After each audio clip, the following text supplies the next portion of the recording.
Selamat pagi dan salam sejahtera untuk kita semua. Pada acara kali ini, sebagai MC akan mengawali atau membuka acara debat antara cawapres dan capres pada acara pada pagi hari ini. Untuk pertama kalinya kita menyelenggarakan kampanye debat antara sesama pasangan capres dan cawapres Untuk memaparkan visi dan misi dari mereka masing-masing. Pagi hari ini kita akan melihat secara langsung para capres akan saling bertanya, menjawab, dan berdebat mengenai berbagai isu yang beredar di masyarakat. Pagi ini kita akan membahas tema terkait pendidikan, hak asasi manusia, korupsi, kesehatan, dan ekonomi. Bersama saya Wesley dan saya Fikalista. Inilah debat pasangan calon presiden 10 MIPA 3. Tantangan yang kita hadapi dalam memajukan sebuah negara itu sangatlah berat, tidak mudah. Memajukan negara haruslah dimulai dari tingkat yang paling sederhana dengan kontribusinya prediksi masa depan negara. Jadi, dengan demikian akan terwujud suatu negara Indonesia maju. Kami memiliki visi atau tujuan yang tentunya sama seperti kita yang lainnya, yaitu adalah terwujudnya negara yang maju, adil, berkepribadian, dan berlandaskan oleh hukum HAM dan UUD.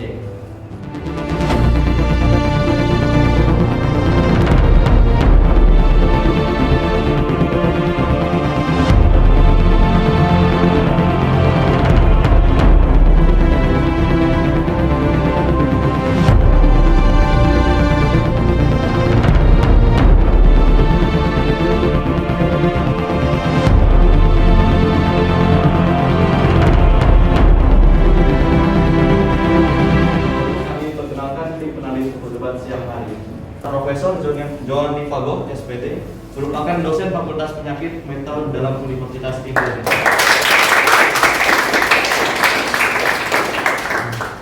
Dr. Natalia Cherry Rian Beruntung, merupakan psikolog dari Dekan Fakultas Psikologi Universitas Gadjah Mada. Gary Morgan merupakan tahanan koruptor yang mengkorupsi uang bansos sebesar 56,7 triliun.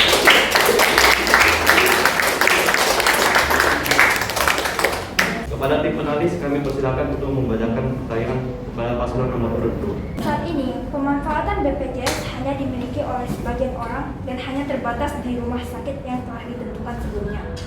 Apabila orang tersebut berada di tempat tinggal kota maupun di kabupaten yang hanya ada sedikit rumah sakit yang menggunakan BPJS, hal ini akan sangat merugikan. Apa solusi terbaik untuk menangani masalah ini? Dengan cara membangun lagi dan juga menyebarkan luaskan BPJS ke sekitar rumah sakit yang ada dan terutama di daerah yang terpencil. Kita akan melakukan atau memberikan sebuah solusi dengan meningkatkan ataupun memperbanyak sarana dan prasarana seperti bangunan rumah sakit ataupun alat-alat. Kemudian penegakan hukum yang lebih ditegakkan dan dihadirkan, seperti misalnya dalam pasal 28 H ayat 1 yang menyatakan bahwa setiap orang berhak hidup sejahtera lahir dan batin, bertempat tinggal dan mendapatkan lingkungan hidup yang baik dan sehat, serta berhak memperoleh pelayanan kesehatan dan negara wajib untuk menyediakannya. Kita dari awal lahir sampai ajal menjemput sudah memperoleh suatu layanan kesehatan yang baik. Dari sini kita juga akan menambah program, yaitu kebijakan less oil, less sugar, dan less salt. Kami juga akan berusaha semaksimal mungkin untuk meningkatkan pelayanan medis terhadap orang-orang yang mengidap penyakit atau terjadi penyakit yang berbahaya di daerah-daerah terpencil. Kami juga akan membangun sebuah komunitas bagi para masyarakat yang ingin mempelajari tentang ilmu kedokteran. Kenyataannya masih banyak laporan mengenai penggunaan BPJS, di mana orang yang menggunakan BPJS seperti diabaikan dan pihak rumah sakit lebih mementingkan pasien umum. Apa pendapat Anda mengenai hal ini? Jika ada orang yang menggunakan BPJS diabaikan, soalnya itu sudah melanggar aturan yang dilakukan. Kita sebagai pemerintah hanya menindaklanjuti dengan peninjauan langsung kepada rumah sakit yang dimana terdapat laporan tersebut. Jika untuk orang yang sudah tidak bisa membuka mata mereka lagi, maka kita harus segera menanganinya. Baik mereka itu memiliki pilihan untuk membayar secara BPJS maupun umum. Penggunaan BPJS sama pasien umum soalnya sama. karena sama-sama manusia yang membutuhkan pertolongan dalam hidupnya. Pemerintahan ataupun pihak rumah sakit mampu memberikan pelayanan yang terbaik bagi mereka demi menyelamatkan nyawa mereka. Kita semua tahu bahwa pendidikan di Indonesia belumlah mencapai standar eksklusif. Pemerintah memutuskan untuk serentak menggunakan metode belajar Indonesia Merdeka. Apakah menurut Anda hal ini akan eksklusif? Merdeka belajar sebenarnya sudah diterapkan tidak hanya di Indonesia, tetapi juga sudah diterapkan di negara-negara lain. Jika kita harus mempelajari semua pelajaran yang wajib, tapi tidak diminati, mahasiswa ataupun siswa-siswi dapat mengalami stres ataupun juga kelelahan. Saya setuju dengan pendapat Pak Arya. Merdeka belajar adalah kebijakan dari pemerintah yang dimana lebih ditekankan pada praktik ketimbang materi. Kita menerapkan konsep merdeka belajar yang dimana siswa dituntut untuk lebih mandiri dan lebih serius mencari informasi dari sumber-sumber yang ada. Jadi pemberian kebijakan ini itu sangat efektif. Tak hanya murid, guru, tapi negara juga harus berkembang dan juga kita pemerintah sebagai untuk membantu. Juga akan menetapkan kurikulum merdeka ini supaya dapat membantu siswa-siswa yang tidak bisa dalam pelajaran tersebut. Kami juga akan berkontribusi dengan negara-negara asing juga agar dapat mendapatkan informasi-informasi penting dari tata cara mereka mengajar murid dan juga menghandle guru dalam mengajari murid-murid. Ketika presiden ataupun menteri pendidikan diganti, maka kurikulum pun akan diganti. Sampai ada masyarakat yang mengatakan bahwa kurikulum hanya sekedar uji coba dan gara-gara kurikulum yang sering bergonta-ganti ini menjadi salah satu faktor penyebab pendidikan di Indonesia kurang maju. Apa pendapat Anda dan tindakan yang akan Anda lakukan untuk menangani kasus kurikulum yang terus berganti?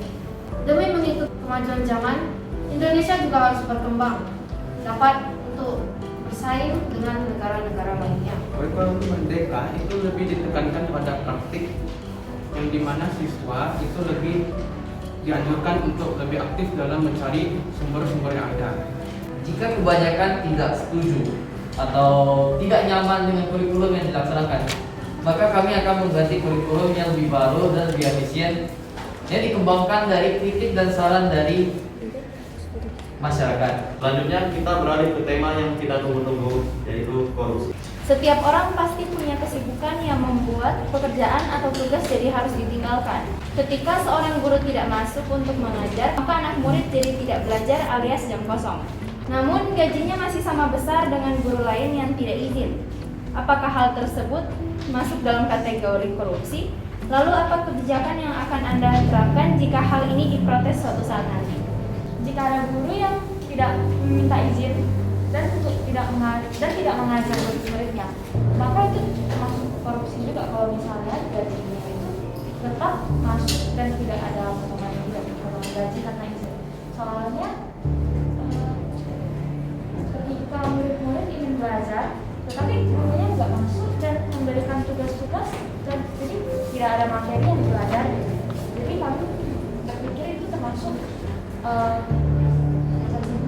Kebanyakan dari siswa-siswi yang juga menurut saya mereka itu tidak dalam terbanyak kasus yang didapati bahwa mereka itu lebih senang jika tidak belajar dan lebih ingin meluangkan waktu jam kosong ketika tidak ada guru yang mengajar. Tapi menurut saya itu sangat tidak bagus. Maka jika ada masalah seperti ini dan guru tidak dapat mengajar, kami akan berusaha semaksimal mungkin untuk menegaskan kepada sekolah-sekolah untuk menyediakan salah satu guru pengawas untuk mengawasi kelas dan juga mungkin saja dapat memberikan tugas ataupun materi pengajaran kepada siswa-siswi yang dimana wali kelasnya absen atau tidak dapat mengajari siswa-siswinya. Jika guru meminta izin atas tindakan-tindakan yang masih masuk akal ataupun berkepentingan, maka itu bisa dikatakan tidak korupsi. Akan tetapi jika dia meminta izin yang izinnya itu termasuk aneh-aneh ataupun yang tidak berkepentingan, maka itu termasuk korupsi.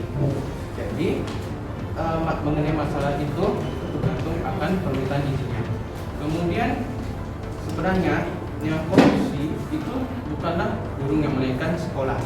Seperti yang kita tahu, sekolah itu memungut semacam SPP atau surat pembayaran.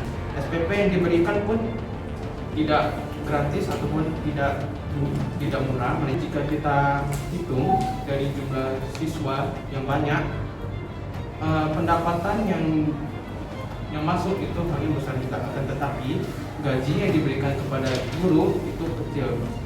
Jadi bisa dikatakan sebenarnya bukan guru yang korupsi, tetapi sekolah. Maksudnya kita sebagai pemerintah juga menindaklanjuti dan memproses akan masalah itu. Pengawasan juga diperlukan, pengecekan juga diperlukan. Pengecekan data dalam waktu yang sering. Dalam saat proses pengecekan, semua itu harus terekam dan ada yang terdampingi karena berguna untuk menghindari korupsi yang terjadi saat proses pengecekan. Menurut saya juga bahwa permasalahan ini sebenarnya bukan permasalahan yang harus atau wajib dihadapi oleh para pemerintah, melainkan ini adalah masalah yang harus dihadapi oleh para siswa. Karena ketika jam kosong tidak ada satupun siswa atau siswi yang komplain. Mereka hanya membiarkannya saja dan menghabiskan waktu luang mereka bukan untuk belajar, melainkan berbincang dengan teman-teman. Dan juga jika guru tidak mengajari karena alasan tertentu dan itu juga berkepentingan maupun tidak berkepentingan, para siswa dan siswi yang seharusnya lah yang bertanggung jawab atas apa yang akan mereka lakukan ketika guru tersebut tidak ada.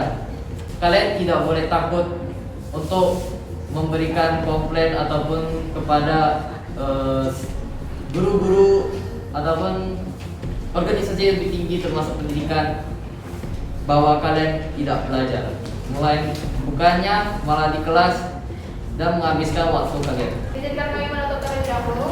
Semua pernyataan yang telah diungkapkan oleh masing-masing capres adalah janji yang harus kita tagih jika nanti mereka mendapatkan mandat dari rakyat 1053 untuk memimpin. Saya Wisnita. Dan saya Hemi Kalista. Kami pamit untuk diri dan mengucapkan terima kasih. Kami sangat berterima kasih kepada pasangan nomor urut 1 dan 2 yang berikan pendapat mereka untuk memajukan bangsa Indonesia. Serta kami juga berterima kasih kepada para supporter beserta penalis, capres dan wapres yang telah melakukan acara, dan kami mohon maaf bila ada kesalahan kata dalam pengucapan kata. Kami selaku MC pamit undur diri. Terima kasih dan selamat pagi. Selamat pagi pemirsa, kembali lagi bersama saya dan Namen di Hulu Mimati Radio. Hari ini saya akan memberitakan informasi mengenai debat yang baru saja terjadi pada hari ini, 10 November 2022, pukul 11 waktu Indonesia Barat. Lalu siapakah kira-kira yang akan menjadi presiden pada tahun 2024 nanti? Apakah pasangan nomor urut 1 Jesse Pinangka dan Michelle Bang atau nomor urut 2 Ray Long dan Sergio? Saya sudah mengundang narasumber yang ada di lokasi pada saat ini dan langsung saja kita hubungi narasumber pertama kita, yaitu bagaimana kondisi di lokasi debat pada saat ini? Kondisi lokasi secara lanjutan tidak terjadi kekacauan seperti perkelahian antara pendukung maupun pihak. Sebenarnya apakah debat berjalan dengan lancar? Coba hari ini setelah berjalan dengan lancar, seperti yang saya katakan sebelumnya tidak terjadi kerusuhan.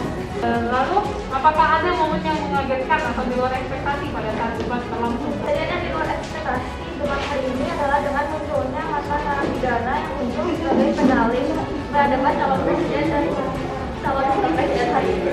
Menurut Anda, siapa yang akan menjadi presiden dan wakil presiden pada tahun 2024 nantinya? Menurut saya, kedua belah pihak masing-masing memiliki potensi menjadi presiden dan calon presiden. Semua itu berada di tangan seluruh masyarakat Indonesia dalam memilih presiden dan wakil presiden mereka. Baik, terima kasih atas jawaban-jawabannya. Evelyn, selanjutnya kita akan Pak Hansun. Jadi siapa yang menurut Anda paling menarik? Lebih berdamping ke para calon yang nomor urut 1. Selanjutnya menurut Anda seperti apa Indonesia ke depannya bila paslon nomor 1 dan 2 menjadi presiden pada 2024? Hancur. Tentunya negara Indonesia makin berkembang dan makin maju. Alhamdulillah bisa memajukan negara Indonesia lebih sejahtera dan masyarakat lebih netral. Lalu menurut Anda, siapa yang akan menjadi presiden dan wakil presiden pada tahun 2024 nantinya? Tentunya ini tergantung pada masyarakat dan Tentunya saya memilih nomor 1. Hanya Pak Hansan. Sekian informasi mengenai debat yang terjadi pada hari ini. Sekian dari saya Joy Nathan Nalim pamit undur diri. Terima kasih.